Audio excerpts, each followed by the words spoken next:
your right, that's the beautiful Rijksmuseum, home of world-famous paintings like Rembrandt's The Night Watch.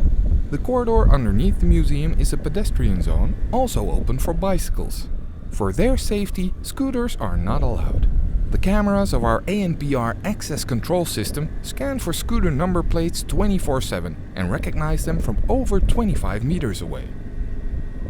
You've just passed our cameras and your number plate was sent to the Brickyard back office.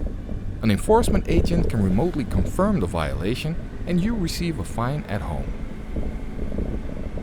Didn't see the cameras? You can see them again when leaving the tunnel, up high in the tall lampposts.